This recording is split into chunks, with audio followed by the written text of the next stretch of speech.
अल्लाहु अल्लाहु अल्लाहु अल्लाहु अल्लाहु अल्लाहु अल्लाहु अल्लाहु अल्लाहु अल्लाहु अल्लाहु अल्लाहु अल्लाहु अल्लाहु अल्लाहु अल्लाहु अल्लाहु जमीन आसमानेते जा আছে যেখানে जमीन आसमानेते जा আছে যেখানে তুমি সবার প্রভু अल्लाहु अल्लाहु अल्लाहु अल्लाहु अल्लाहु अल्लाहु अल्लाहु अल्लाहु अल्लाहु अल्लाहु अल्लाहु अल्लाहु अल्लाहु अल्लाहु अल्लाहु अल्लाहु अच्छा बोलो बुझी তোমাদের ওখানে আল্লাহ কোথায় থাকে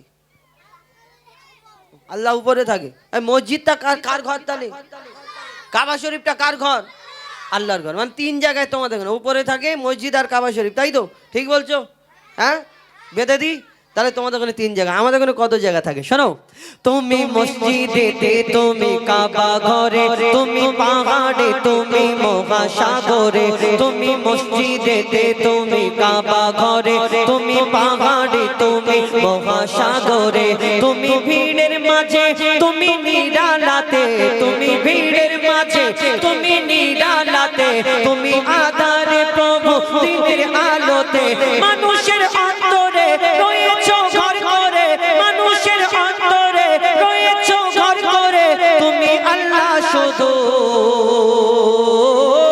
আল্লাহু আল্লাহু আল্লাহু আল্লাহু আল্লাহু আল্লাহু আল্লাহু আল্লাহু আল্লাহু আল্লাহু আল্লাহু আল্লাহু ইউনুস নবীকে বাঁচালে মাছের পেটে ইব্রাহিমকে বাঁচালে ওই আগুন থেকে ইউনুস নবীকে বাঁচালে মাছের পেটে ইব্রাহিমকে বাঁচালে ওই আগুন থেকে নমরুদকে মেরেছো এক মশার বাহানায় বিনা বাপে ঈসাকে পাঠালে ধরায় নমরুদকে মেরেছো এক মশার বাহানায় বিনা বাপে ঈসাকে পাঠালে ধরায় তুমি সবই মারো তুমি বাঁচাও মারো তুমি সবই মারো তুমি বাঁচাও মারো জাল্লে জালালুহু আল্লাহু আল্লাহু আল্লাহু আল্লাহু আল্লাহু আল্লাহু আল্লাহু আল্লাহু আল্লাহু আল্লাহু আল্লাহু আচ্ছা কজিরা বলো তোমাদের এখানে জোনাকি পোকা আছে জোনাকি কি করে জোনাকি কি করে আলো দেয় টিপ টিপ করে আলো জ্বালায় আচ্ছা এই যে ধীপ ধীপ করে আলো জ্বলছে এই যে আমার মিস্ত্রি ভাই এই যে লাইটটা লাগিয়েছে এর পিছনে একটা তারের কানেকশন করেছে না তারটা আবার কারেন্টে যোগাযোগ করেছে আবার একটা সুইচ থাকে সুইচটা মারলে ধূপ করে জ্বলে যায় বন্ধ করে দিলে বন্ধ হয়ে যায় অনেক জায়গায় চার্জিং সিস্টেম লাইট আছে অনেক জায়গায় সোলার সিস্টেম লাইট আছে তেল দিয়ে আলো জ্বালানো হয় মোম দিয়ে আলো জ্বালানো হয় কোনো কিছু সাহায্য নিয়ে তবে এই লাইট জ্বালানো হয় আলো জ্বালানো হয় কিন্তু কোনোদিন দেখেছো কচিরা যে তোমাদের এখানে জোনাকি পোকা ঘরে এর পিছনে যে লাইটটা জ্বলে কোনোদিন দেখেছো কোনো মিস্ত্রি এর পিছনে তার নিয়ে ঘোরাফেরা করে যে সুযোগ পেলে লাগিয়ে দেবো হ্যাঁ এরকম না কোনোদিন দেখেছো জোনাকি কোনো চার্জিং পয়েন্টে গিয়ে চার্জ দিয়ে আবার ধীপ ধীপ ধীপ ধীপ করে জ্বালায় না আচ্ছা কোনোদিন দেখেছো জোনাকির পেছনে দুটো এর আঁকড়া ঝুলছে কোনো জায়গায় গিয়ে চার্জ দেয়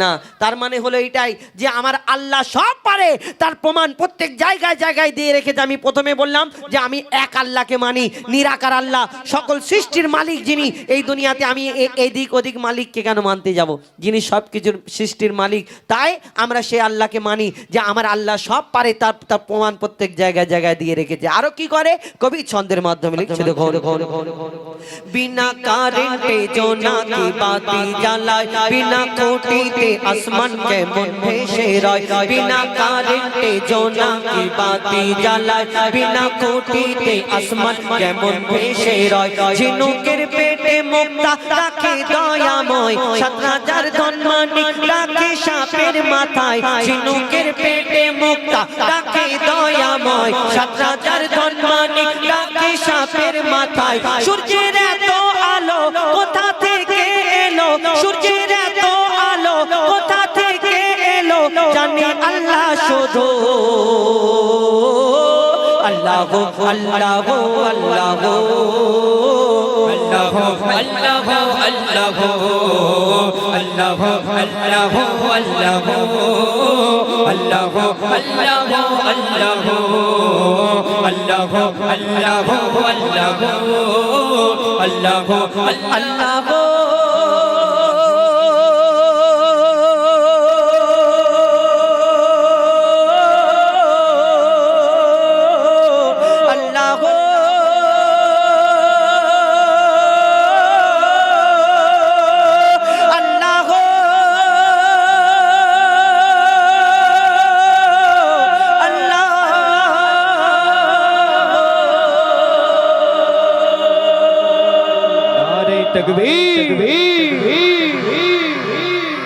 শোন বুঝি, তুই 25 টাকা নিবি আর তোর বোনকে 25 টাকা দিয়ে দিবি।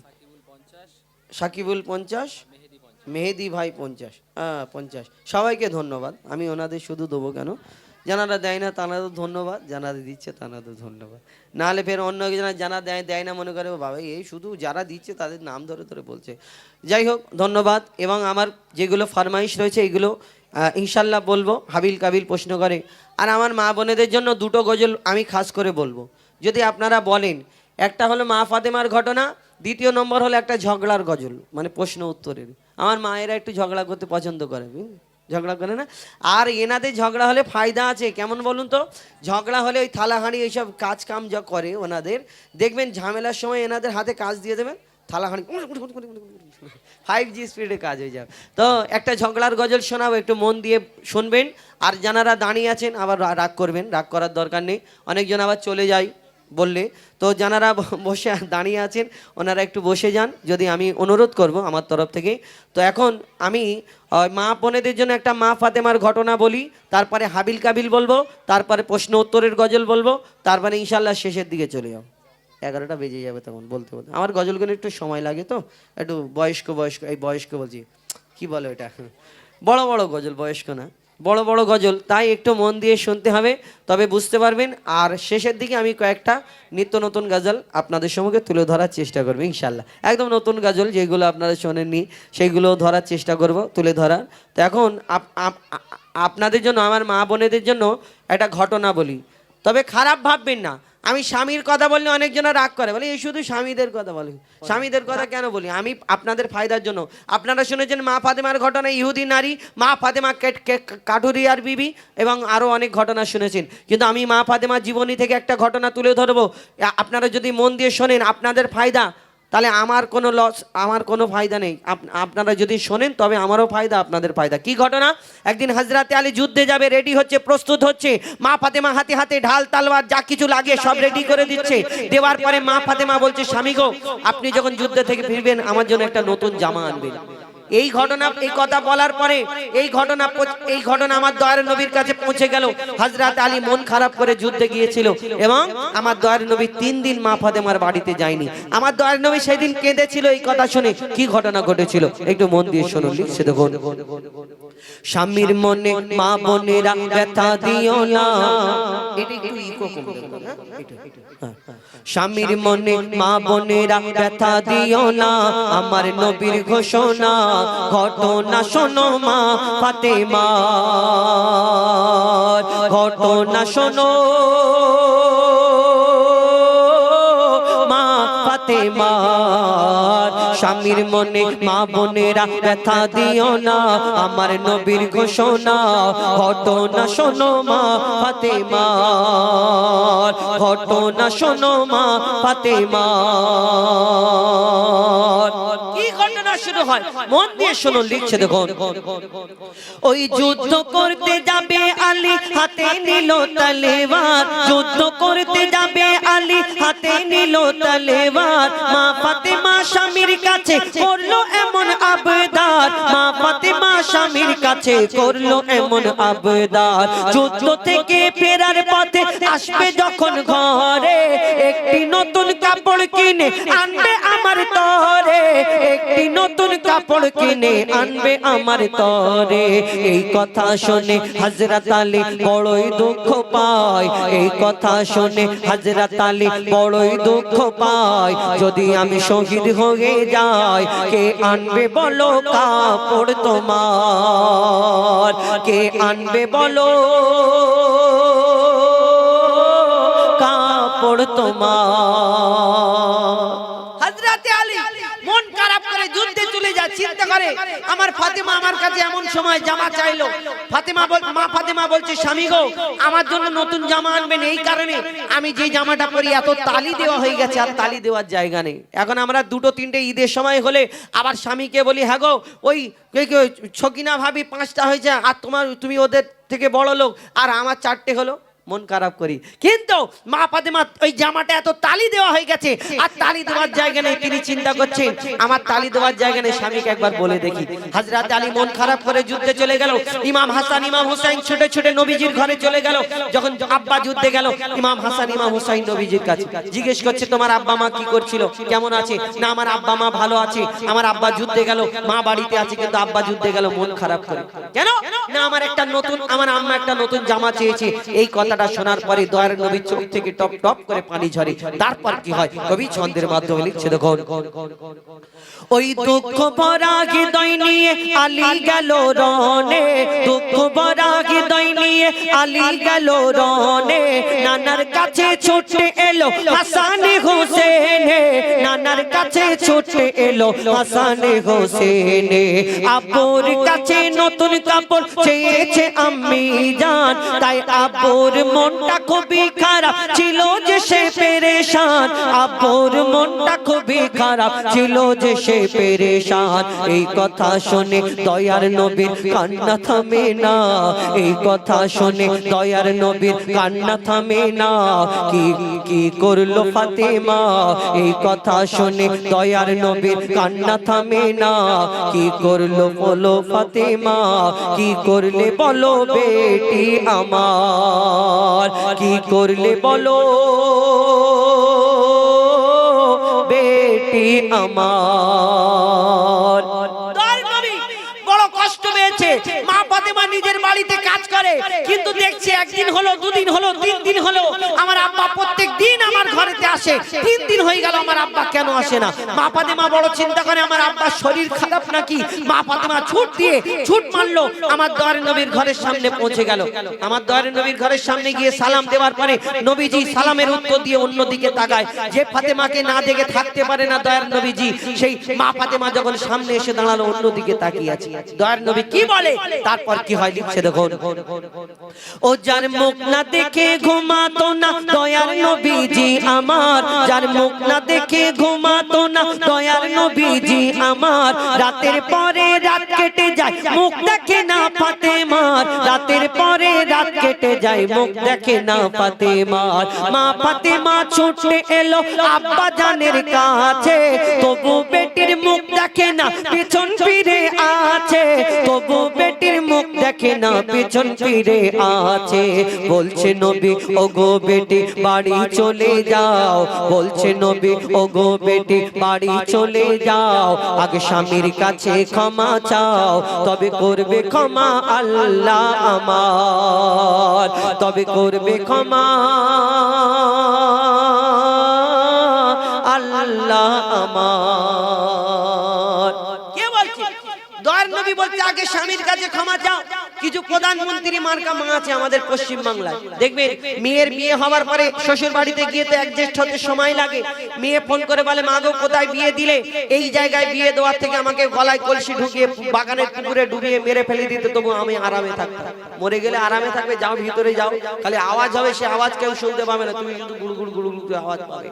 আর মা আবার কি বলে, মা ফোন করে বলে কেন করছি, কি হয়েছে আমাকে বল, দেখে লোক হাত নেড়ে নেড়ে বলে হাত দেখে নেবো। দেখে নিবি মানে ভিতরে গিয়ে তো সোজা হয়ে পড়ে থাকবি, দেখে নিবি। এই মা বলে চিন্তা করিস নি, কেন তোর চাচা উই তোর ভাইদের কোনো টাকা পয়সার কমি আছে, শোন তোকে যদি 4টে বলে তুই 8টা বলে নিবি, তোকে যদি 2 ঘা মারে তুই 4 ঘা মেরে চলে আসবি, তারপর দেখে নেবো। এই কথা বলে আমার নবীজি। এদিকে কি বলে, আগে স্বামীর কাছে ক্ষমা চেয়ে এসো, তবে তুমি আমার কাছে আসবে। কেমন শিক্ষা দিলেন। শেষ কথায় সে সম্পর্কে আর কি লিখছে দেখুন। ওই যুদ্ধ হতে হযরত আলী এলো যখন ঘরে, যুদ্ধ হতে হযরত আলী এলো যখন ঘরে, চাইছে ক্ষমা মা ফাতেমা পা দুটোকে ধরে, চাইছে ক্ষমা মা ফাতেমা পা দুটোকে ধরে, ক্ষমা করে দাও আমারে আর করব না এমন ভুল, তোমার মনে ব্যথা দিলে ব্যথা পাই গো খোদার রাসূল, তোমার মনে ব্যথা দিলে ব্যথা পাই গো খোদার রাসূল। আলী ফাতেমা হাসান হোসেন নবীর কাছে যায়, আলী ফাতেমা হাসান হোসেন নবীর কাছে যায়, নবী মোর দেখে শান্তি পায়, এমন ভুল কখনো করো না গো আর, এমন ভুল কখনো করো না গো আর। হযরত আলীর কথা শুনে মা ফাতেমাকে সেদিন আমার নবীজি কি বলেছিলেন উম্মতের শিক্ষার জন্য, কি বলেছিলেন, শেষ কথায় কবির মনের ফরিয়াদ আর কি লিখছে দেখুন। ও গো বলছে নবী আল আরাবি শোনো বেটি ফাতেমা, বলছে নবী আল আরাবি শোনো বেটি ফাতেমা, আলী যদি আজ তোমাকে না করি তো ক্ষমা, আলী যদি আজ তোমাকে না করি তো ক্ষমা, আমি তোমার আব্বা তোমাকে ক্ষমা করতাম না। নবীজি বলছে আমি তোমার আব্বা তোমাকে ক্ষমা করতাম না, স্বামীকে যে দুঃখ দেবে আমি নবী তাকে চিনব না, স্বামীকে যে দুঃখ দেবে নবী তাকে চিনবে না। কেমন শিক্ষা দিয়ে গেল নবী দো জাহান, কেমন শিক্ষা দিয়ে গেল নবী দো জাহান, বলে মঈদুল ইসলাম ভুল ছিল না মা ফাতেমার, ভুল ছিল না মা ফাতেমার, স্বামীর মনে মা বোনেরা ব্যথা দিও না, আমার নবীর ঘোষণা ঘটনা শোনো মা ফাতেমার, ঘটনা শোনো মা ফাতেমার, ঘটনা শোনো মা ফাতেমা। লালটু ভাই 50, ফজলু ভাই 50। হ্যাঁ ঠিক আছে, কি বলে, সবাইকে ধন্যবাদ এবং বিশেষ করে লালটু ভাই ফজলু ভাইকে ধন্যবাদ। সবাই সাথে সাথে দিতে হবে। এবং এবার হাবিল কাবিলটা বলি নাকি ভাই, কোথায় চলে গেছে নাকি, কে বললো হাবিল কাবিল বলবো, বলবো তোমরা পারো তো? এই গজলটা কিন্তু 3টে পার্ট। 1 নম্বরে ছিল কি, আদমের কদম ধরে হাওয়া মা কেঁদে পড়ে। আদম আলাইহিস সালামকে জান্নাতে মা হাওয়াকে জান্নাতে পাঠালেন, বললেন জান্নাতে সব করবে, জান্নাতে গন্ধম বলে একটা ফল আছে খাবে না, জান্নাতে গন্ধম ফল খাওয়ার কারণে তানাদের জান্নাতে রাখলেন না, দুনিয়ায় পাঠালেন। কোথায়? পিতা আদমকে শ্রীলঙ্কায়, মা হাওয়াকে জেদ্দায় জান্নাতি পোশাকটা খুলে নিল, এই গাছের কাছে যায়, ওই গাছের কাছে যায়, 2টো পাতা দাও। সেদিন একটা গাছ পাতা দিয়েছিল, একজনকে 3টে পাতা দিল, একজনকে 5টা পাতা দিল। সেই পাতা নিয়ে এই দুনিয়াতে আসলো।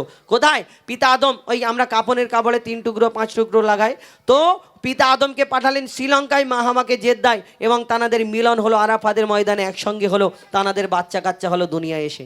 কেন? জান্নাতে আর বাচ্চা হবে না, যে যাবে, কেউ কারোকে জন্ম দেবে না, কেউ কারোর কাছ থেকে জন্ম নেবে না, কেউ মরবে না, জান্নাতে যে যাবে চির অমর। তো দুনিয়ায় বাচ্চা হলো কেমন? জোড়া জোড়া বাচ্চা হয়েছিল। পিতা আদম মা হাওয়ার জোড়া জোড়া বাচ্চা হয়েছিল, একটা ছেলে একটা মেয়ে, একটা ছেলে একটা মেয়ে। আচ্ছা বলুন, একটা ছেলে একটা মেয়ে কেন হলো? দুনিয়া আমাদের কারোর ছেলে হয়, কারোর মেয়ে হয়, কারোর জুড়ুয়া বাচ্চা হয়, কারোর 2টো ছেলে হয়। তানাদের ছেলে মেয়ে হয়েছিল এই কারণে, দুনিয়ায় তানারা আসার পরে দুনিয়াতে অন্য কেউ ছিল না যে তানার ছেলের সঙ্গে জুম্মান চাচার মেয়ের সঙ্গে বিয়ে দেবে, না, এরকম কেউ ছিল না। কার সঙ্গে বিয়ে দেবে? আল্লাহ জোড়া জোড়া বাচ্চা দিল, ছেলে মেয়ে। আল্লাহ হুকুম দিল ভাই বোনের বিয়ে দাও। আমাদের ভাই বোনের বিয়ে হয় না, তানাদের ভাই বোনের বিয়ে, হাবিলের বোনের সঙ্গে কাবিলের বিয়ে, কাবিলের বোনের সঙ্গে হাবিলের বিয়ে। এবার বাকি রয়ে গেল, কাবিলের বোন ছিল সুন্দরী, হাবিলের বোনটা ছিল কালো। কাবিল চিন্তা করলে আমার সুন্দরী বোন ওকে দিয়ে আর ওর কালো মতো বোন আমি কেন নেবো? কালো কেউ নেবে? আবার মোটা টাকা নেবে, বলে 1 লাখ টাকা দিতে হবে তবে কালো মতো বিয়ে করবে। বলে না? আমরা এই হাবিল কাবিল সেই থেকে শুরু। কাবিল চিন্তা করলে আমার সুন্দরী বোন ওকে দেবো না। আদম নবী আল্লাহকে বলে, আল্লাহ এবার কি হবে? আল্লাহ সেদিন বললো তোমার ছেলেদের কুরবানি করার হুকুম দাও, যার কুরবানি কবুল হবে সে সুন্দরী পাবে। আমরা সবাই জানি ইব্রাহিম নবী প্রথম কুরবানি করেছিলেন, না এই হাবিল কাবিল প্রথম কুরবানি করলো।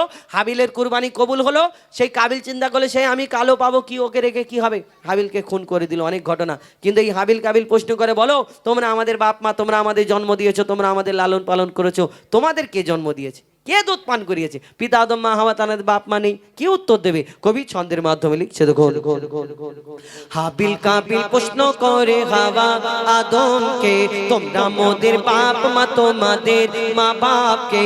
হাবিল কাবিল প্রশ্ন করে হাওয়া আদমকে, তোমরা মোদের বাপ মা, তোমাদের মা বাপকে। বলো গো মোদের, বলো কি তাদের নাম ছিল? বলো গো মোদের, বলো কি তাদের নাম ছিল? মোদের দাদা দাদি নানা নানি আছে কোথায়?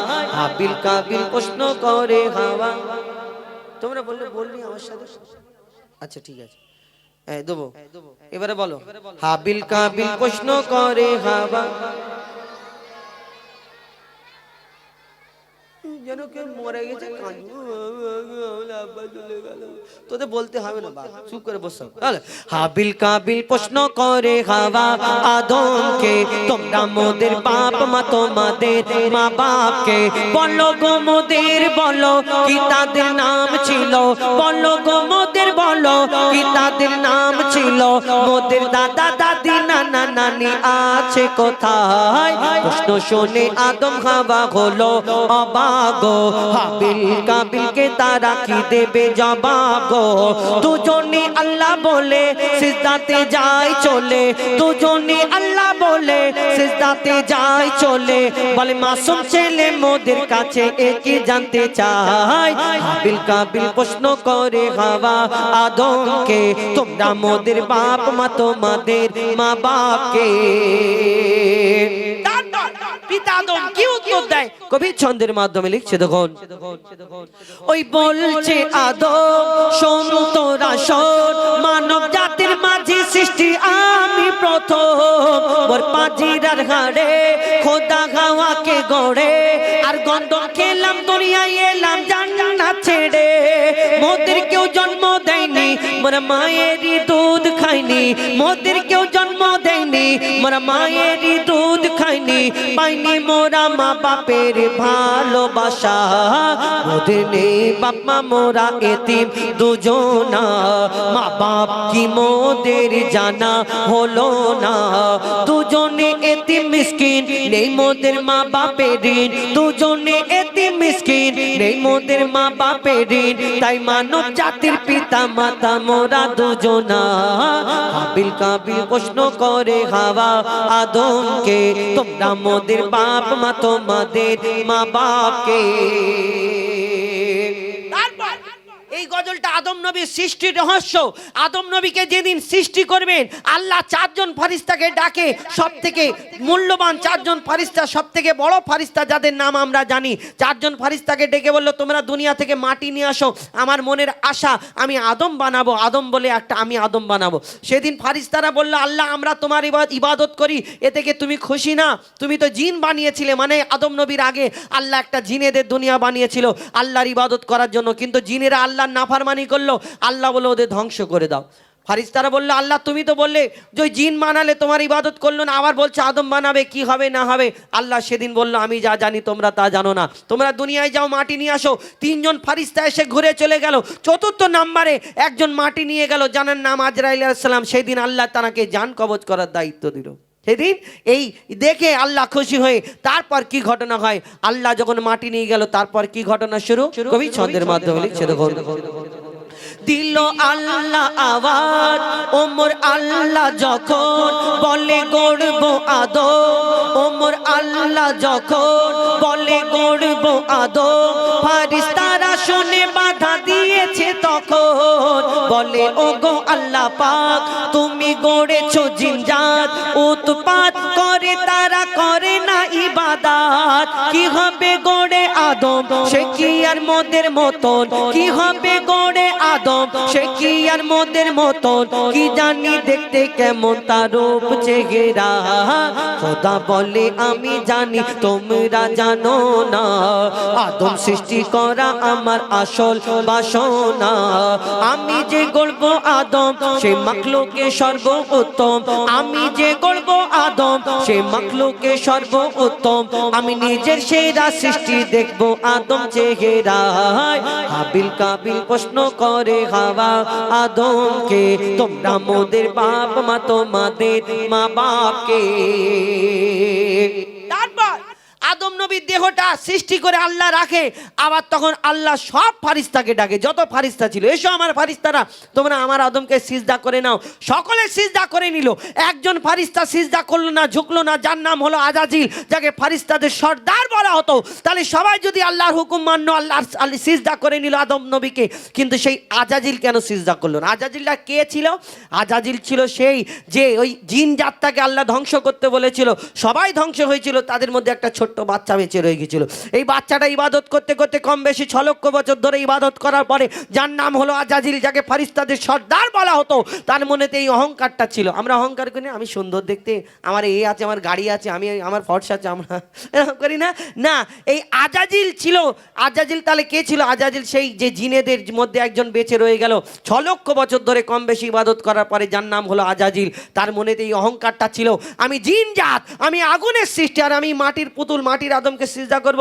এটা কেমন করে হয় আল্লাহ সেদিন আর আজাজিলকে আজাজিল ডাকলো না কি করলো কবি ছন্দের মাধ্যমে লিখছে দেখুন দিল আল্লাহ আওয়াজ শোনো শোনো সব আজ দেখো আমার গড়া সৃষ্টির সেরা মাখলুকের তাজ এমন সাদেরই আদম একে গড়েছি এমন সারা কায়নাতের জ্ঞান তার মাঝেতে গোপন আদমকে তোয়াব করে নে তোরা সিজদা করে আদমকে তাওয়াব করে নে তোরা সিজদা করে এই সুযোগ দিলে ছেড়ে পাবি অভিশাপ আজাজিল বলে আমি সিজদা দেব না আদমের থেকে আমি দামি খোদা কি জানে না সে শুনলো না খোদার কথা ঝুঁকলো না তার মাথা শুনলো না খোদার কথা ঝুঁকলো না তার মাথা সাথে সাথে আজাজিল শয়তান হয়ে যায় হাবিল কাবিল প্রশ্ন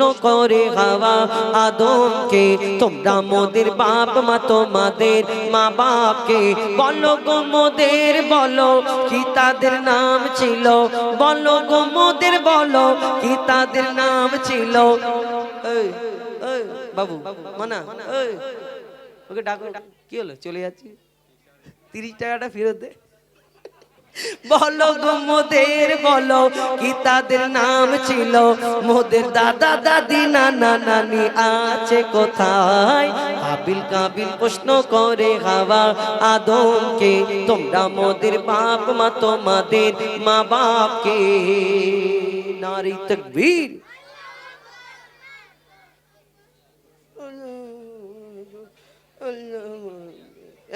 জোরে বলো এসকে আল মাহমুদ বড় ভাই 50 টাকা চিমা মাস্টার 50 টাকা বিশাল হেভি জায়গায় এসেছি তো ভাই হ্যাঁ সেরে একটা না তো শুধু 50 করে আছে আল্লাহ আল্লাহ বরকত কি করে দোয়া করি তো এখন একটা উর্দু গজল বলবো উর্দু হ্যাঁ না হাটে আজকে বহুত কষ্ট হয়ে গেছে অনেক ব্যাপার বলবো কোন আমি অনুষ্ঠান শেষ করে হাটে আমি শুধু এই অনুষ্ঠানের জন্য শুধু কখন বাড়ি যাব আর আমাদের ওখানে হাটের দিন এমন রাস্তা জ্যাম হয় 2 ঘন্টা পুরো রাস্তা ব্লক হয় জানেন হয়তো জানারা যান পুরো রাস্তা আর আমি ওই জামে মালটাল নিয়ে ঢুকে পড়েছি আর 2 ঘন্টা পুরো হয়ে গেছে তো ওই কারণে কষ্ট দেরি হয়ে গেছে না আমি চেষ্টা করেছিলাম আগে আমার শাহ আলী ভাইয়ের জন্য একটু আগে বেরোনো এই দেখো আমার ভাই আবার একটা কি জাম কালার না বেগুনি কালার একটা নোট দেয় ধন্যবাদ যাই হোক এখন এই প্রশ্ন উত্তরে গজলটা ভাই বলবো নাকি বলবো প্রশ্ন উত্তরে একটা নতুন না বাপ বড় না এই বাপ মা বাদ দিয়ে দিছো বাপ মা শ্বশুর শাশুড়ি আলাদা কোন সে নূরের ঝলক দেখে মুসা বেহুশ হয়, ইনশাল্লাহ বলবো। কিন্তু একটা নতুন গজল, এর আগে আমরা ঝগড়া করতাম আমি আর আবুল কালাম, বাপ বড় না মা বড়, এই মোটামতো একটা লোক ছিল, সে আর মোটামতো লোককে আর ও আলাদা হয়ে গেছে, ও একটা আলাদা গ্রুপ করেছে। এখন আবুল কালামকে আর আমার সঙ্গে থাকে না, আমি চেষ্টা করেছি, আমার সবাই বলে ঝগড়ার গজল বলো, ঝগড়ার গজল বলো, আমি তাই কি করেছি, আবুল কালামের ভাই আবু সালামকে নিয়ে চলে এসেছি। এই দেখো আবুল কালামের ভাই, আবুল কালামের চুলটা এরকম ছিল না, দেখো হ্যাঁ, এ মোটা মতো ছিল না, এই নাকটা দেখো এরকম, নাক খাড়া আবুল কালামের, টিয়া পাখি মতো নাক, হ্যাঁ ঠিক আবুল কালামের ভাইকে আমি জোগাড় করেছি আবু সালাম। এখানে একে একটা দুটো প্রশ্ন করব, এ আমাকে প্রশ্ন করবে, এই প্রশ্ন উত্তরের মধ্যে ঝগড়া বলতে, এতে কোনো বাপ মার গজলটা অনেক বড় ছিল, অনেক কথাবার্তা ছিল, এটা ইকো দেবে না, হ্যাঁ একদম হালকা ইকো। তো ওই গজলে, এই গজলটা আমরা অনেক দিন গেয়েছি, বাপ মার গজল, এবার অনেক কথাবার্তাও ছিল। তো আমরা চেষ্টা করেছি একটু মানে একদম অল্প সময়ে একটা কিছু ইসলামিক প্রশ্ন উত্তরের ভিতরে, দেখবেন আমরা নামাজ পড়ি, ইমাম সাহেব আমার সামনে দাঁড়িয়ে থাকে তো, কিন্তু জানাজার নামাজ পড়ি তখন ইমাম সাহেব আমাদের সামনে থাকে ভাই, কিন্তু এমনি নামাজ পড়লে ইমাম সাহেব রুকুতে যায়, সিজদা করে, বৈঠক করে, সালাম ফেরে, করে না।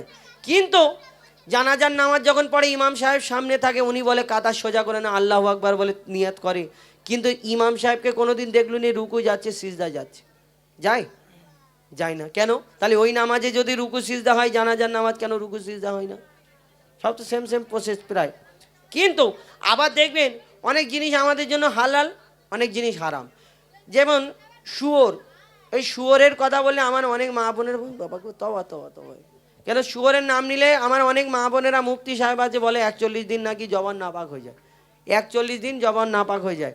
কিন্তু এই যে 41 দিন বলছেন, এই শুয়োরের নাম কোরআনে এসছে, তাহলে যদি ওই রকম ভাবেন, তাহলে ওই জায়গাটাই ঠিক, কোরআনে ওই জায়গাটায় এসে আস্তে আস্তে পুকুরের ধারে চলে যাবেন, গিয়ে ওইটা নামটা বলার পরে লা হাওলা ওয়ালা কুওয়াতা বলে পুকুরে ঝাঁপ দিয়ে আবার অজু করে বিসমিল্লাহির রহমানির না, শুয়োর আমাদের জন্য হারাম। কিন্তু আবার দম্বা, ছাগল, উট, গরু, এই একই রকম 4টে পা, 2টো চোখ, 2টো কান, একই রকম দেখতে, কিন্তু শুয়োর হারাম, এইগুলো হালাল কেন? এরকম কিছু প্রশ্ন আছে, এই প্রশ্ন উত্তরের গজল, তবে একটু মন দিয়ে শুনবেন, একটু সময় লাগবে, তবে বুঝতে হবে, তবে আমরা তুলে ধরবো আপনাদের ফায়দার জন্য। জোরে তাকবীর দাও, নারে তাকবীর। আর একবার তোমাদের ডিস্টার্ব করব, সেটা হলো এই যে তোমরা আমার দিকে না এর দিকে, কে কে আমার দিকে হাত তুলে দেখো, তোমরা না হুজুর, আচ্ছা ঠিক আছে। কিন্তু যে আমার দিকে, আমি যখন তাকবীর দেবো আল্লাহু আকবার, হাত নামাও, আল্লাহু আকবার বলবে, আর এ যখন বলবে তাকবীর দিলে হবে না, গায়ে পানি দেবো আমি। অন্যদিকে হলে হয় একদিকে থাকতে হবে, আমার দিকে থাকবে, নাহলে এই দিকে। আমার দিকে যারা, তারা জোরে জোরে তাকবীর দাও, নারে তাকবীর। তুমি তাকবীর দাও, নারে তাকবীর। আচ্ছা আমার যুবক ভাইরা আমার দিকে তো, তোমরা আমার দিকে তো, এখন তোমরা তাকবীর দাও তো, নারে তাকবীর। শোনো যুবক ভাই, এর দিকে যদি হও ফেসে যাবে। কিন্তু কেন আমরা একটা চুক্তি করব, যে হারবে সে তার দলবল নিয়ে পুকুরে নামতে হবে। ঠিক আছে, সেরকম ঠান্ডা পড়ে না। আচ্ছা ঠিক আছে, চলো গজল শুরু করি। প্রশ্ন করি তোমার, ধন্যবাদ, হ্যাঁ এরকম থাক, আর একটু এক চুল একদম 100 করবো কোচিং, চলো। প্রশ্ন করি তোমার, তার জবাব দাও আমার, প্রশ্ন করি তোমার, তার জবাব দাও আমার, না যদি দাও জবাব কি করবো? ফাইন করবো? আচ্ছা পয়সা আছে, হ্যাঁ 100 টাকা পেয়েছে। প্রশ্ন করি তোমার, তার জবাব দাও আমার, প্রশ্ন করি তোমার, তার জবাব দাও আমার, না যদি দাও জবাব করব ফাইন তোমার, না যদি দাও জবাব করব ফাইন তোমার। করবো? হ্যাঁ করো। নামাজ পড়ো, নামাজ হ্যাঁ। কেমন করে পড়ো? নামাজে প্রথমে নিয়াত করতে হবে, সানা পড়ার পরে স্পিরিট জোরে, সময় নিলে সূরা কিরাত পড়ার পরে রুকু সিজদা বৈঠক, তারপর সালাম ফেলতে হবে। হ্যাঁ আর জানাজার নামাজ পড়ো? হ্যাঁ পড়েছি। কেমন করে পড়ো? জানাজা নামাজে নিয়াত করার পরে, সানা পড়ার আল্লাহু পরে, আকবার দুরূদ পড়ে, শরীফ পড়ার পরে, জোর মাইয়াতুল স্পিরিট, দোয়া, তারপরে সালাম সালাম। হ্যাঁ। আচ্ছা জানাজা ওই নামাজ পড়লে রুকু সিজদা করো, কিন্তু জানাজার নামাজ পড়লে রুকু সিজদা কেন করো? বলো সরো। বলো। জানাজার রুকু আর সিজদা ওই কেন নাই, জানাজার রুকু আর সিজদা ওই কেন নাই, উত্তর কেমন দাও তুমি দেখতে আজ আমি চাই। জানাজার রুকু আর সিজদা ওই কেন নাই উত্তর কেমন দাও তুমি দেখতে আজ আমি চাই উত্তর যদি না পারো বুঝবো তুমি বেকার উত্তর যদি না পারো বুঝবো তুমি বেকার না যদি দাও জবাব কি করবো করবো ফাইন তোমার নারী তাকবীর শোন আমি যদি দুটো প্রশ্নের উত্তর হেরে যাই ও যদি দিয়ে দেয় তাও ভরসা থাকবে তো আমার প্রতি ফের ঘুরে গেলে হবে না ঠিক আছে দাও আগে সেটিং করি ফের এরা ঘুরে যাবে তুমি বললে জানা যায় রুকু সিজদা নাই কেন যাই তো ইনশাআল্লাহ উত্তর দেবে একবার যোগ ভাইরা তকবীর দেওয়া যাবে নাকি হ্যাঁ সে কি তকবীর দেবে আমি তাও তো জানি দেখি নারাই তাকবীর হ্যাঁ মাশাআল্লাহ কে দিচ্ছি রে হ্যালো একটু বেস কমিয়ে দাও বিয়ে দিয়ে দেবো হ্যালো হ্যালো তাহলে তুমি শোনো উত্তরটা মন দিয়ে শোনো ঠিক আছে মাইয়া তেরি সামনে এটাই বেশ বেশ শুনছো প্লেনটা না হ্যাঁ হ্যাঁ ওটা একটু ডক ডক করছে না না তোমার যদি জান হয় না শুনতে পাচ্ছ হ্যাঁ আমি কি কালা নাকি শোনো মাইয়া তেরি সামনে সিজদা যদি করা হয় শুনছো সেই বলে শুনছো যদি মাইয়াতের সামনে সিজদা করা হয় কি হবে শোনো বলো মাইয়া তেরি সামনে সিজদা যদি করা হয় সেই মাইয়া তেরি সাথে খোদার শিরক হয়ে যায় কেন রুকু ও সিজদার আল্লাহ শুধু হকদার রুকু ও সিজদার আল্লাহ শুধু হকদার দিলাম জবাব তোমায় দাও ফাইন এখন টাকায় হাত দিতে এখন সেই টাকা জিতে যাচ্ছে না জিতে যাচ্ছে কমিয়ে দাও একটু এটা এখন ব্যাপার হলো তুমি বললে যখন আমরা ইমাম সাহেব নামাজ পড়াই সামনে কেউ থাকে না আমরা আল্লাহকে সিজদা করি জানাজার নামাজের সময় মাইয়াত খাটের উপরে মাইয়াতকে রাখা থাকে তাহলে ওই মাইয়াতকে উদ্দেশ্য করে আমরা নামাজে দাঁড়াই তাহলে মাইয়াতের দোয়ার জন্য মাগফিরাতের দোয়ার জন্য আমরা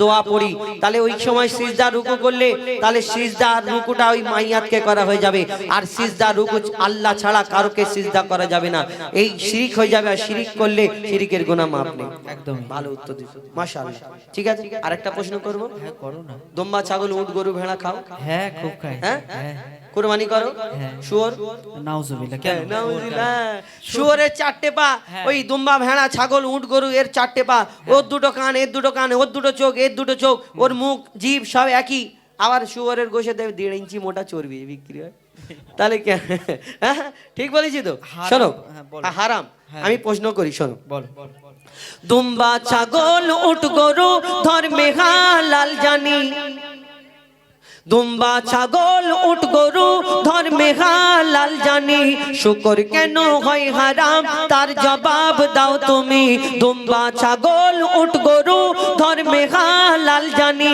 শুকর কেন হয় হারাম তার জবাব দাও তুমি সময় দিলাম 2 মিনিট তার বেশি আর তো নয় সময় দিলাম 2 মিনিট তার বেশি আর তো নয় না যদি দাও জবাব করব ডবল ফাইন তোমার একটা জিতে আছি ডবল ফাইন কি করে হবে একটা পাবো মোটামুটি তুমি বললে যে দুম্বা ছাগল উট গরু এগুলো ইসলামে জায়েজ শুকর হারাম কেন শুনবে তো একবার তাকবীর দাও তো নারাই তাকবীর ওই ওরাও বুঝতে পারছে যে আমি জিতে তুই যাবো ওইদিকে সরে যা যারা তোকে দিয়ে ওইদিকে যা আচ্ছা হ্যাঁ তাহলে শোনো তুমি মন দিয়ে শোনো ঠিক আছে আর পরে বলবে না যে মন দিয়ে কি আমাকে কি কালা মনে হচ্ছে? আচ্ছা, শোনো। খালি শুনছো করছো শুকর হলো প্রাণঘাতী সব রোগের ভান্ডার শুনছো সেই আচ্ছা শোনো শুকর হলো প্রাণঘাতী সব রোগের ভান্ডার শুকরের গোশতে তৈরি হয় ক্যান্সার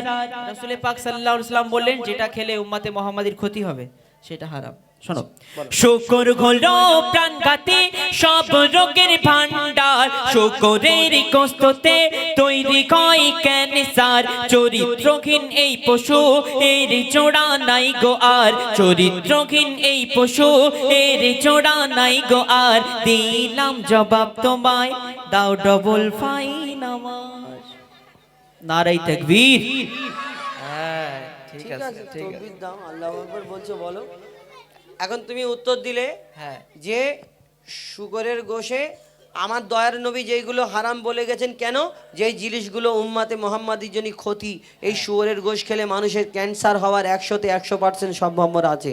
যেমন মদ খেলে লিভারের ক্ষতি হবে, আমার দয়ার নবী বলেছেন মদকে হারাম। এই শুয়োরের গোশেতে আমাদের ক্ষতি, তাই আমার দয়ার নবী বলেছে। আর আমরা নবী মোহাম্মদ মুস্তফা সাল্লাল্লাহু আলাইহি সাল্লামকে জানারা মানি, তানার গোলাম, তানাকে জানারা ভালোবাসি, তানার সব কথাকে আমরা বিশ্বাস করি, ইয়াকিন করি আর মেনে চলি, তাই তো? তাই আমরা হারাম মানি। ভালো, আর কিছু আছে? হ্যাঁ, ঠিক উত্তর দিন। আচ্ছা ঠিক আছে, আর কিছু আছে? কিছু আছে বলতে। এবার আমি তোমাকে দুটো একটা প্রশ্ন করব। কটা? দুটো। দুটো প্রশ্ন যদি আমি উত্তর দিতে পারি? উত্তর দিতে পারলে আমি হার স্বীকার করে নেবো। ঠিক আছে, ঠিক আছে, চলো প্রশ্ন করো। প্রশ্ন শুনবে মন দিয়ে, ঠিক আছে? হ্যাঁ। মরা মাছ ইসলামে খাওয়া যে নয় হারাম। মরা মাছ ইসলামে খাওয়া হারাম? ওই জন্য বারবার বলি শুনবে, ভালো করে শুনতে হবে। আমি বললাম নয় হারাম। ও তাই বলি। শুকটি মাছ সে মরে পচে কাঠ শুকিয়ে কাঠ তাকে উচ্ছেদে বেগুন দিয়ে রেঁধে খেয়ে নিচ্ছে, তাই বলে হারাম কি করে হয়? বলো। শোনো, মরা মাছ ইসলামে খাওয়া যে নয় হারাম, কিন্তু মরা মুরগি ওই খাওয়া কেন হারাম? শুনতে পাচ্ছ নাকি? আচ্ছা শোনো। মরা মাছ ইসলামে খাওয়া যে নয় হারাম, কিন্তু মরা মুরগি ওই খাওয়া কেন হারাম?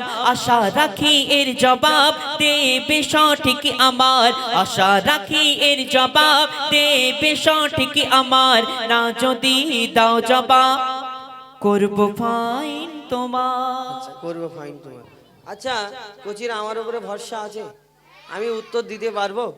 এ বড় কঠিন মতন প্রশ্ন করেছে। মরা মাছ হালাল, মুরগি মরা মুরগি কেন হারাম? ডেঞ্জার প্রশ্ন করেছে, তাহলে কড়া করে উত্তর দিতে হবে। জোরে তাকবীর দাও, নারে তাকবীর। ঠিক আছে, তুমি বললে মরা মুরগি হারাম। মরা মুরগি কেন হারাম? দেখবেন আমাদের ওই টুপিওয়ালা দাড়িওয়ালা যদি কোনো হোটেলে খেতে যায়, ওয়েটাররা এসে বলে যে দাদা বা হুজুর বা কাকা বা চাচা, আমাদের এরম করে দেখায় যে হালাল করা, জানে এরা মাল মটকানো খাবে না, টুপি মাথায় দেয়, মটকানো খাবে না। তাহলে তুমি ভালো করে শোনো, মুরগি মরা কেন হারাম। শোনো ভাই, মুরগি ওই যখনই মারা যায়, তবে ফের পরে বলবে না, বুঝতে পারিনি, ঠিক আছে? ভালো করে মন দিয়ে শোনো। শোনো ভাই, মুরগি ওই যখনই মারা যায়, ওর যত রক্ত সব গোস্ত ওই শুষে নেয়। রক্তে থাকে জীবাণু, গোস্ত দূষিত হয়। যদি জবাই করা হয়, রক্ত সব বেরিয়ে যায়। রক্ত পান হয় হারাম, এই যে হুকুম খোদার। রক্ত পান হয় হারাম, এই যে হুকুম খোদার। দিলাম জবাব তোমায়, কি করবে বলো এখন আমায়? নারে তাকবীর। 70% বুঝতে পেরেছি। 70% বুঝতে পেরেছি। হ্যাঁ, সুরে বলেছো তো আমার। আমি বললাম যে তোমাকে যে ভালো করে বোঝো। যাই হোক, সময় বেশি নেই, আমরা বেশি সময় নষ্ট করে লাভ নেই।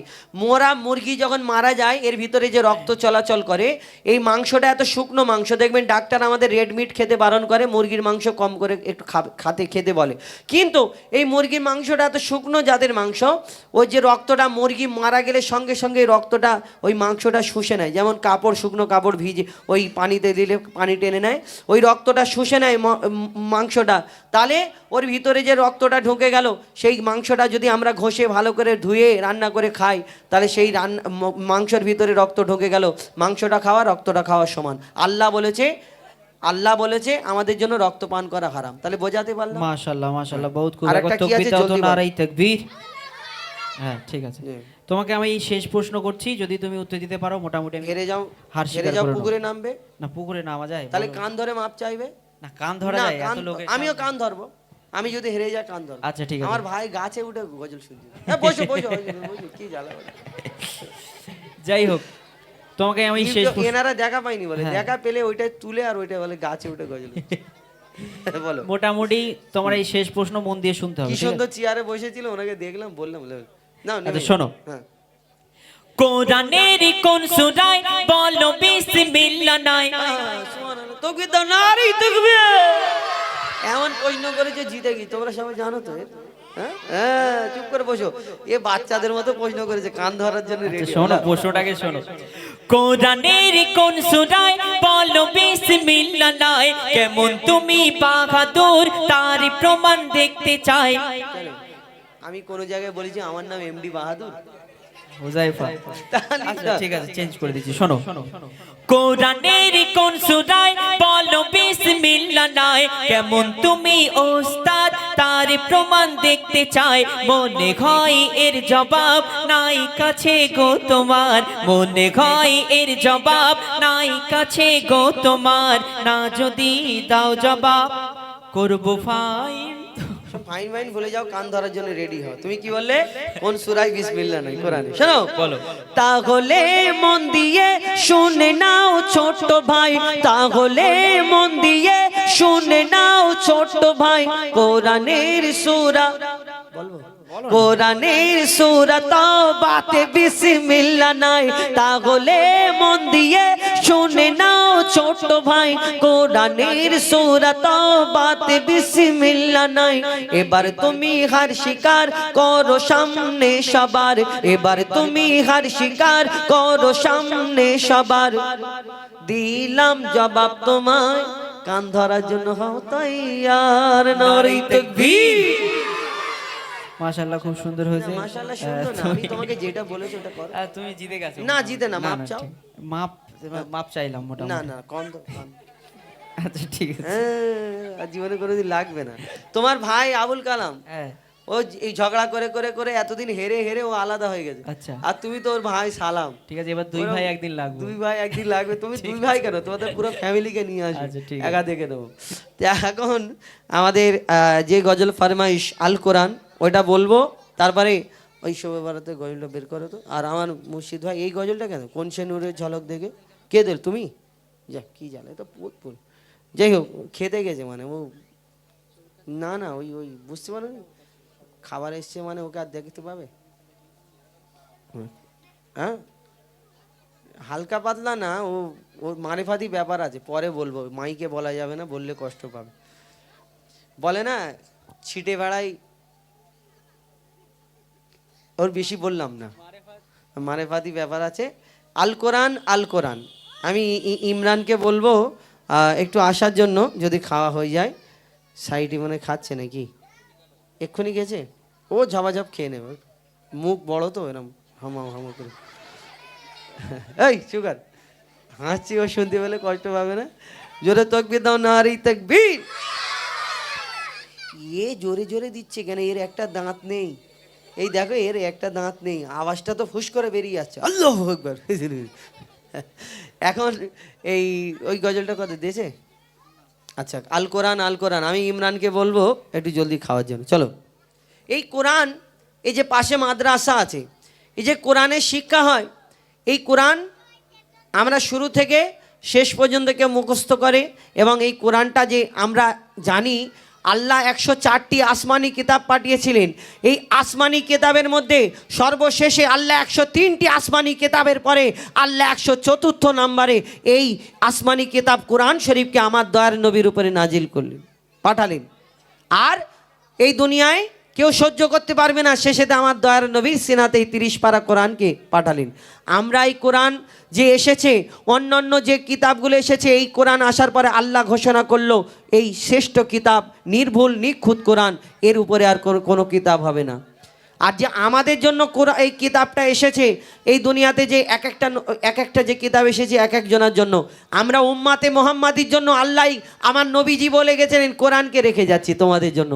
কিন্তু এই কোরআনে যা আছে আমরা যদি ভালো করে রিসার্চ করি, গবেষণা করি, অনেক কিছু পেয়ে যাব, আমাদের জীবনে চলতে সুবিধা হবে। কিন্তু আমরা সেই চিন্তা ভাবনা করি না। কেউ কোরআনকে রিসার্চ করে, কেউ চাঁদে পৌঁছে যাচ্ছে, কেউ ওষুধ আবিষ্কার করে ফেলছে, কত কি করছে। কিন্তু আমরা মুসলমান শুধু গড়গড় করে যত স্পিরিট পড়তে পারবো তত পড়বো করে না। এই কোরআনে আল্লাহ পাক রব্বুল আলামিন কি পেগাম দিয়েছেন, কি খবর দিয়েছেন, আমাদের বুঝতে হবে। কোরআন শরীফ সম্পর্কে লিখছে, দেখুন, আল কোরআন আল কোরআন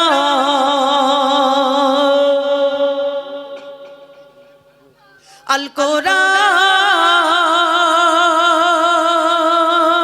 আল কোরআন আল কোরআন আল কোরআন আল কোরআন আল কোরআন 104 কিতাব নাজিল হয়েছে ওগো 104 কিতাব নাজিল হয়েছে শ্রেষ্ঠ নবী শ্রেষ্ঠ কিতাব পেয়েছে ওগো শ্রেষ্ঠ নবী শ্রেষ্ঠ কিতাব পেয়েছে লাখো নবী এই ধরাতে এসেছে লাখো নবী এই ধরাতে এসেছে আর কোরআন শুধু প্রিয় মুহাম্মদ পেয়েছে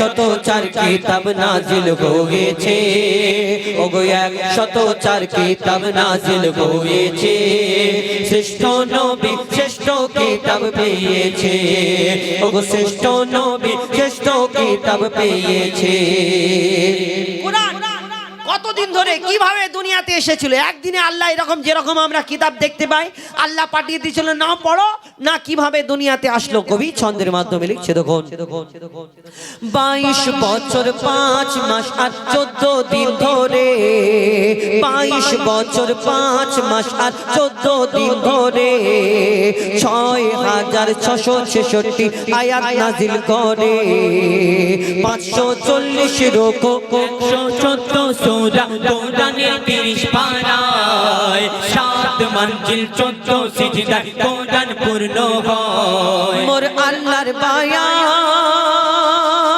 পবিত্র কোরআন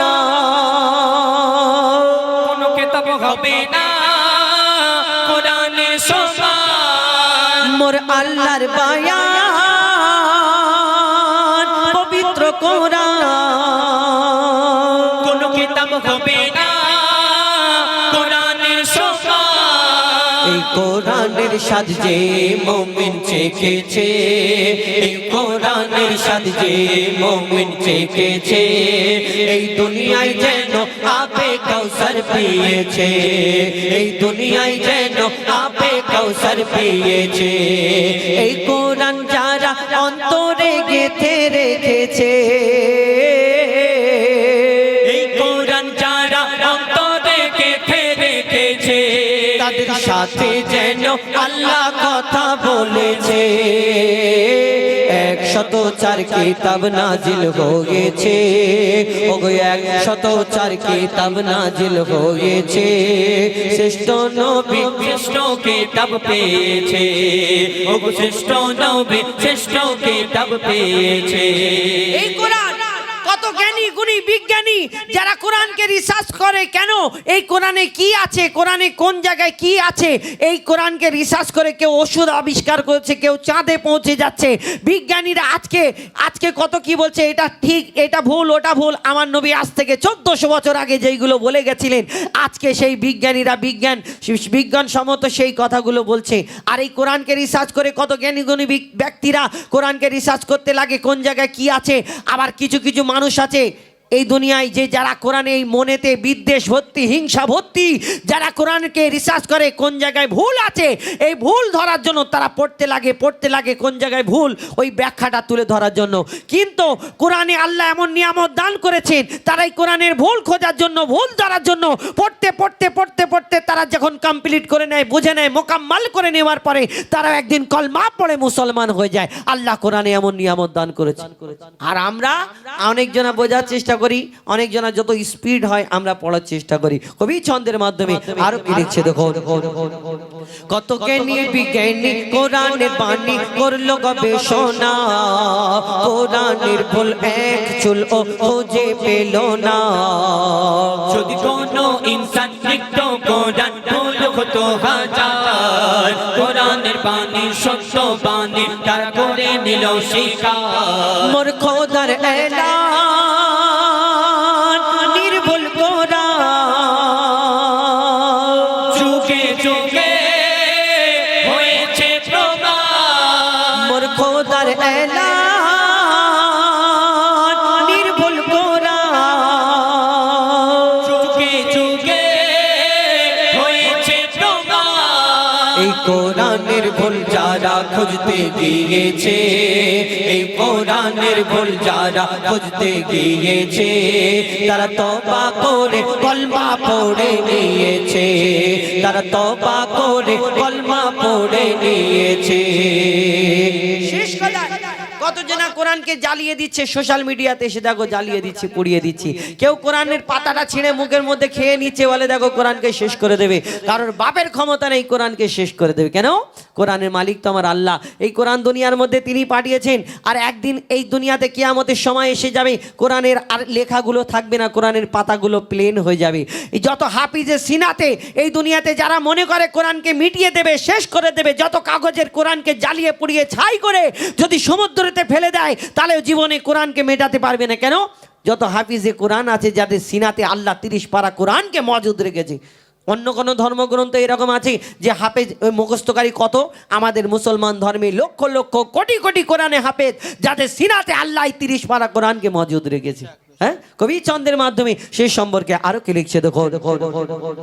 আজ দৃশ্য দেখে, দৃশ্য দেখে, আজ বিশ্ব জুড়ে দৃশ্য দেখে মোর মনে মাতম হয়, যখন বেদিন শয়তান নিয়ে কোরআন আগুনে পোড়ায়। কত কোরআন জ্বালাবি তোরা ও শয়তানের দল, হাফিজের সিনায় কাটা কোরআন কেমনে জ্বালাবি বল। ওই জ্বালা পোড়া যতই কোরআন তবু ও হবে না বিরা, ও গো জ্বালা পোড়া যতই কোরআন তবু ও হবে না বিরা। এই কোরআন যারা ধ্বংস করতে গিয়েছে, এই কোরআন যারা ধ্বংস করতে গিয়েছে, আমার আল্লাহ তাদের ধ্বংস করে দিয়েছে, আমার আল্লাহ তাদের ধ্বংস করে দিয়েছে। ওরে তানবীর কালাম তোর অন্তর কেন কাঁদিছে, ওরে তানবীর কালাম তোর অন্তর কেন কাঁদিছে। কোরআনের হিফাজত আল্লাহ করবে বলেছে, 104 কিতাব নাজিল হয়েছে, ওগো 104 কিতাব নাজিল হয়েছে, শ্রেষ্ঠ নবী শ্রেষ্ঠ কিতাব পেয়েছে, ওগো শ্রেষ্ঠ নবী শ্রেষ্ঠ কিতাব পেয়েছে। এবার জলসা কমিটির থেকে 100 টাকা। বাহ, আল্লাহ কি বল, দোয়া করে আল্লাহ ভালো করুক। তো এখন এই শবে বারাত নিয়ে আমার ইউটিউবার ভাইদের জন্য একটা গজল বলি। আমার মুর্শিদ ভাই একটা গজল বলেছে, কোন সেনুরের ঝলক দেখে। হ্যাঁ, কমিটি নিয়ে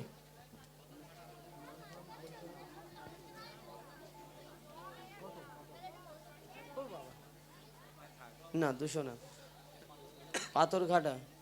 আচ্ছা দেখছি আমি একটা, তো না না না বেকার, না না না একজনা বাদ গেলে, তো একজনা বাদ গেলে আরেকজনা। শবে বারাত আমার মায়েরা অনেক কষ্ট করে বসে, আপনারা উঠে যেতে পারেন। আপনারা ভাবছেন যে আমি হয়তো কিছু বলবো, আমি ওই রকম ছেলে না। আপনারা গেলে আমার জলদি ছুটি হয়ে যাবে, ঠান্ডাতে বসে আছেন কষ্ট করে।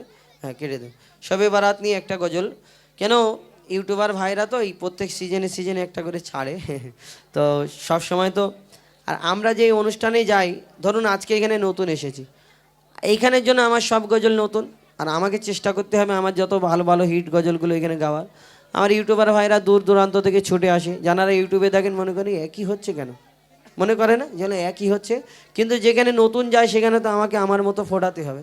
তো ইনশাল্লাহ আমি এই শবে বারাত নিয়ে একটা গজল বলি ইনশাল্লাহ। আবার একটা দুটো অনুষ্ঠান আছে, রোজার 2-3টে গিয়ে দেবো ইনশাল্লাহ। রমজান মাসে যেগুলো আছে ওইগুলো বার করে একটা দুটো গিয়ে দেবো ইনশাল্লাহ। খুশির বরাত মহান রাত লাইলাতুল বারাত। কই গো দাদা, ও দাদা, ও চেপে দাও না, চেপে দাও না, এইটা চেপে দাও। আচ্ছা থাক থাক, এই সে খুশির বরাত মহান রাত লাইলাতুল বারাত। একটু ইকো কমিয়ে দাও। আমার দাদাকে অন্য জায়গায় ইকো বাড়াতে বলতে হয়, আমার দাদা শুধু সবসময় বেরিয়ে রাখে। ধন্যবাদ আমার তরফ থেকে। আর সত্যি বলতে এই উত্তর 24 পরগনার কয়েকটা পরপর অনুষ্ঠান করছি। একজন আছে ওই দেবুদা একটা আছে ওই দিকটায়, উনি হলে চারঘাটের দিকে, আর ইনি আছে এই দুজন থাকলে আমাদের চিন্তা হয় না, কেন এনারা জানে কোথায় কি দিতে হয়। তো অনেক অনেক ধন্যবাদ। এই রকম সাউন্ড সিস্টেম বললে শিল্পীদের কষ্ট হয় না, আমার কমিটিকেও ধন্যবাদ দিই না। শোনো, খুশির বরাত মহান রাত লাইলাতুল বরাত, খুশির বরাত মহান রাত লাইলাতুল বরাত, এই রাতে মুমিন করো জেগে হরদম ইবাদত, এই রাতে মুমিন করো জেগে হরদম ইবাদত। খুশির বরাত মহান রাত লাইলাতুল বরাত, খুশির বরাত মহান রাত লাইলাতুল বরাত, এই রাতে মুমিন করো জেগে হরদম ইবাদত, এই রাতে মুমিন করো জেগে হরদম ইবাদত। সারা রাত নামাজ পড়লে সারা রাত ইবাদত করছো, কিন্তু দুনিয়ায় তোমার মনেতে 8 মন ময়লা নিয়ে বসে আছো, তাহলে কি হবে? তা ওইগুলোকেও পরিষ্কার করতে হবে, তবে তো আল্লাহ তোমাকে পছন্দ করবে। আল্লাহ ওই মনে ময়লা নিয়ে তুমি যদি ওই রকম করো, তাহলে আল্লাহ পছন্দ করবে না। কবি ছন্দের মাধ্যমে লিখছে, দেখুন, মনের যত পাপ তুমি ঝেড়ে ফেলো আজ, মনের যত পাপ তুমি ঝেড়ে ফেলো আজ, খোদার জিকির চিন্তা ফিকির পড়ো নফল নামাজ, খোদার জিকির চিন্তা ফিকির পড়ো নফল নামাজ। অগণিত পাপ তোমার হবে কত ক্ষমা, আমল নামায় হবে তোমার নেক আমল জমা, আমল নামায় হবে তোমার নেক আমল জমা। হাজার রাতের চেয়ে উত্তম বানালো এই রাত, হাজার রাতের চেয়ে উত্তম বানালো এই রাত, এই রাতে মুমিন করো জেগে হরদম ইবাদত, এই রাতে মুমিন করো জেগে হরদম ইবাদত। আর এই রাতে কি হবে সে সম্পর্কে লিখছে, দেখুন, আরশ থেকে ঝরবে খোদা রহম অবিরাম, আরশ থেকে ঝরবে খোদা রহম অবিরাম, নিরাশ কে হবে না আজ এ রাত মূল্যবান, পাপের খাতা শূন্য হবে ভারী হবে নেকি, দিলের পিয়াস মিটে যাবে থাকবে না কিছু বাকি, দিলের পিয়াস মিটে যাবে থাকবে না কিছু বাকি। কত পাপী পাবে মাপি মিটবে মনের চাহাত, কত পাপী পাবে মাপি মিটবে মনের চাহাত, এই রাতে মুমিন করো জেগে হরদম ইবাদত, এই রাতে মুমিন করো জেগে হরদম ইবাদত। বরকতময় শ্রেষ্ঠ এ রাত ফজিলত পূর্ণ, খোদার ধ্যানে কাটাবে রাত সে হবে ধন্য, খোদার ধ্যানে যে কাটাবে রাত সে হবে ধন্য। দিলের ক্লান্তি ঝেড়ে ফেলে দূর করো বিদেশ, মসজিদের দিকে হও ধাবিত হেলায় রাত করো না শেষ। মুজিবুল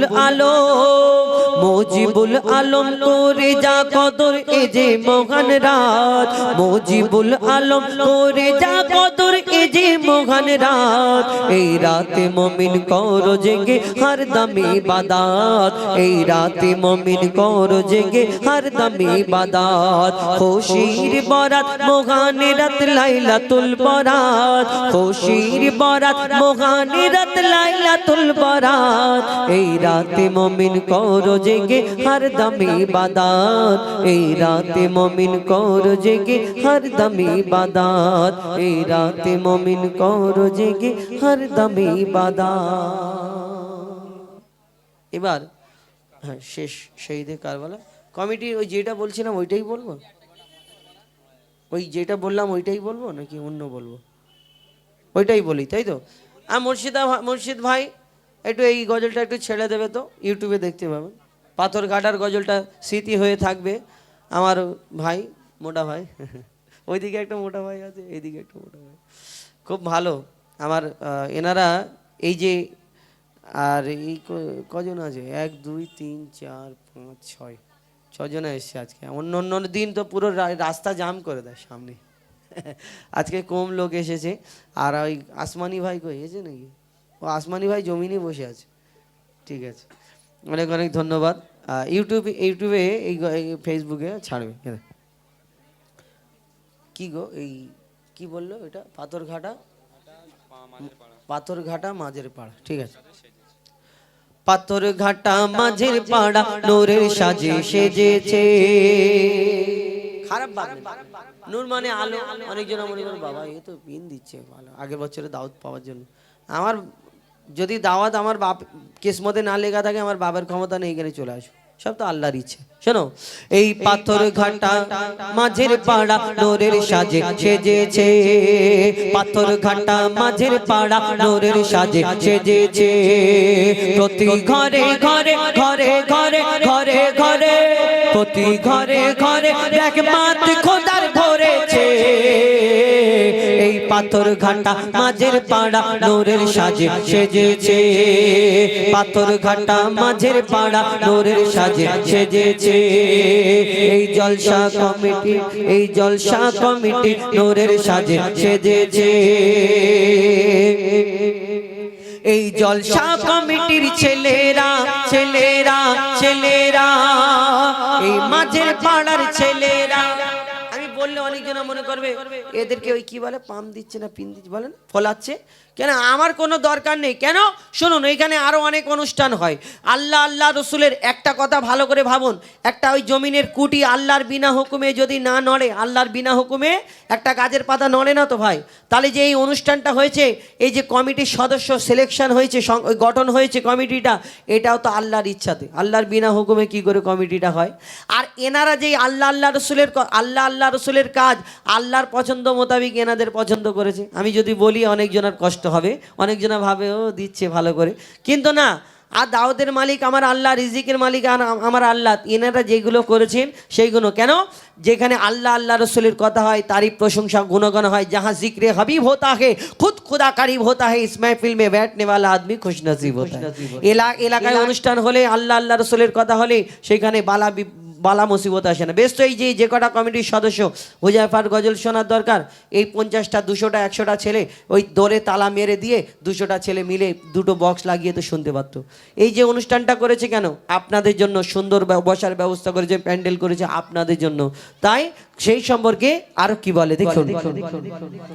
এই জলসা কমিটির ছেলেরা সত্যি নবীর দিবানা, এই জলসা কমিটির দাদারা সত্যি নবীর দিবানা।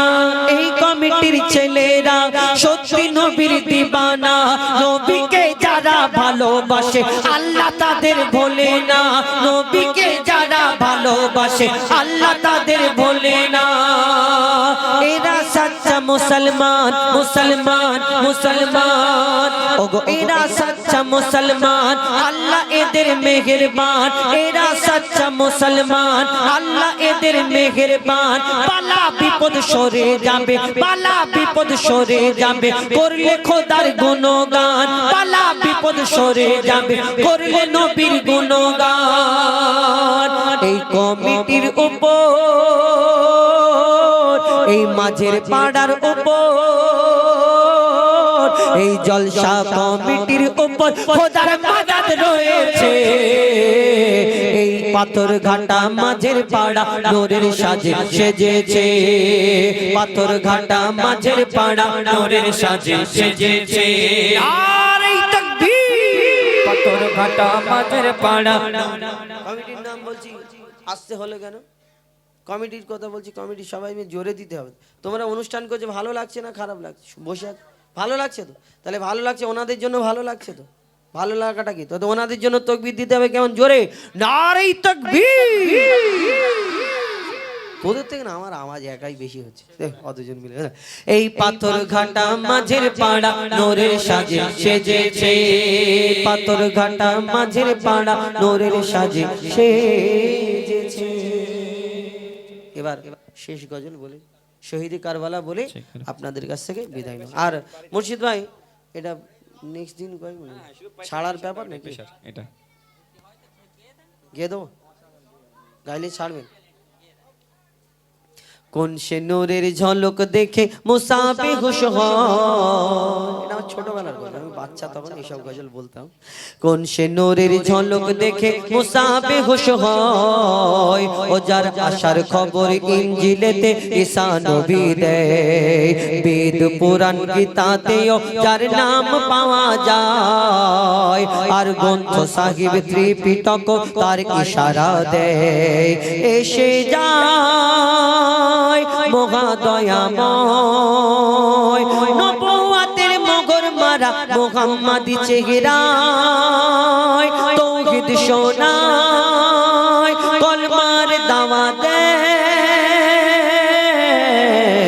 কোন সে নূরের ঝলক দেখে মুসা বেহুশ হয়, ও যার আশার খবর ইনজিলেতে ঈসা নবী দেয়। আমরা মনে করি আরবে যেতে পারলে আমরা বড় ভাগ্যবান, কিন্তু আরব কেন এত সুন্দর দেশ আমাদের ভারতবর্ষ, তার থেকে দামি আরব আমরা কেন মনে করি? কেন আরবে কি কি আছে, কি কি হয়? কবি ছন্দের মাধ্যমে লিখছে দেখুন।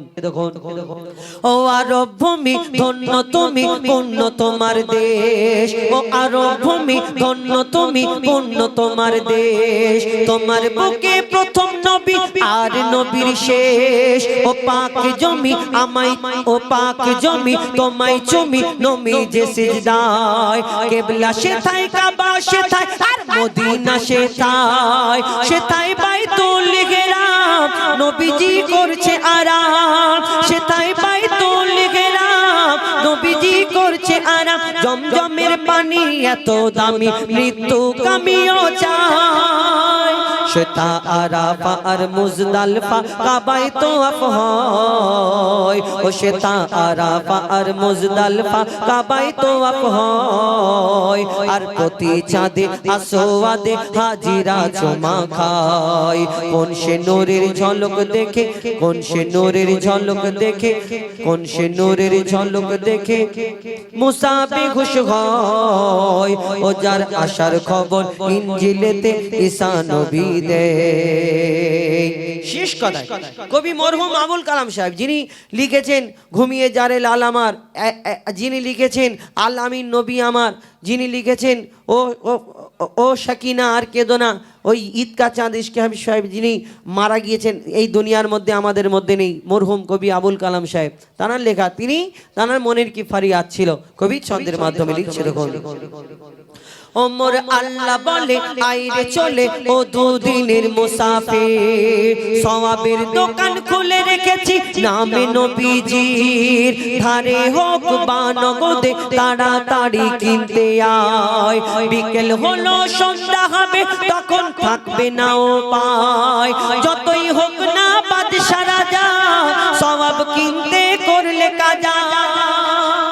দুনিয়াটা একটা দোকানের মতো, আর দোকানে যদি তুমি সওয়াব নেকি যদি না কিনে নিয়ে যাও, সেখানে শুধু ঢোলের মতো আওয়াজ হবে ডুক ডুক ডুক ডুক করে, সে আওয়াজ আর কোনোদিন শেষ হবে না। কবি লিখছে দেখুন, যতই হোক না বাদশা রাজা, সওয়াব কিনতে করলে কাজা। ও তখন বুঝবি মজা, বুঝবি মজা ওই দোজখের কি কঠিন সাজা। ও তোর দরজা হতে নামাজ রোজা যদি ফিরে চলে যায়, ও তোর দরজা হতে নামাজ রোজা যদি ফিরে চলে যায়, বলে দিলাম আবুল কালাম তখন কিছু করার নাই। কোন সে নূরের ঝলক দেখে মুসা বেহুশ হয়, ও যার আশার খবর ইনজিলেতে ঈসা নবী দেয়। শেষ গজল শহীদে কারবালা, আমরা হামদে বাড়ি তালা দিয়ে শুরু করি, এই গজল দিয়ে শেষ করি। ছোট্ট করে বলবো, আপনারা আস্তে আস্তে চলে যাবেন, আস্তে আস্তে উঠতে থাকবেন। শেষ গজল উর্দু একটি গজল দিয়ে আপনাদের কাছ থেকে বিদায় নেবেন। ইয়া শহীদে কারবালা,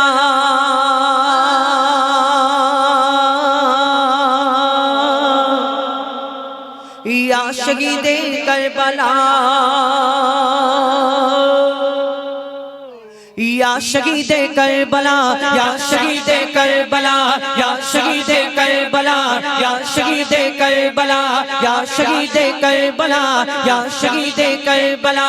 आपका है लपेना याली याली याली याली, आप सबका है ईमान याली याली याली, आपका है लपेना, आप सबका है ईमान। या हुसैन इब्न अली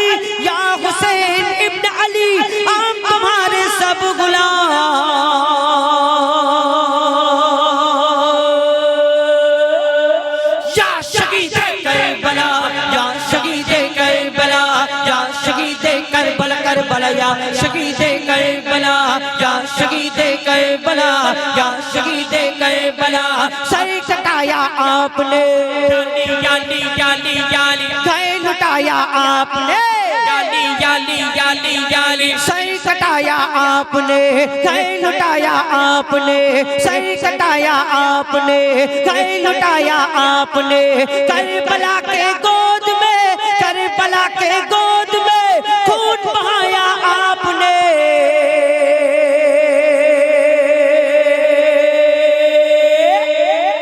या शहीद करबला या शहीद करबला या शहीद करबला करबला या शहीद करबला या शहीद करबला या शहीद करबला लिखा था तकदीर का याली याली याली याली जख्मों का या तीर का याली याली याली याली लिखा था तकदीर का जख्मों का या तीर का लिखा था तकदीर का जख्मों का या तीर का लाशा आकर देखिए लाशा आकर देखिए लाशा आकर देखिए अशकार व शबीर का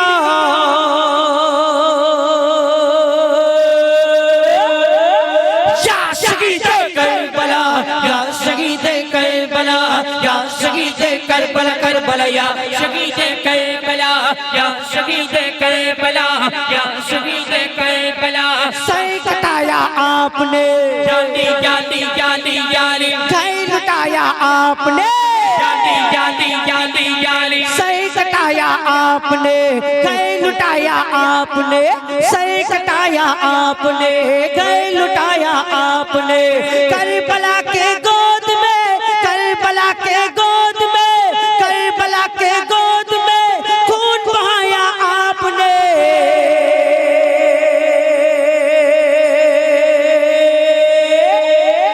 या शहीद करबला या शहीद करबला या शहीद करबला करबला या शहीद करबला या शहीद करबला या शहीद करबला या शहीद करबला या शहीद करबला या शहीद करबला या शहीद करबला या शहीद या हुसैन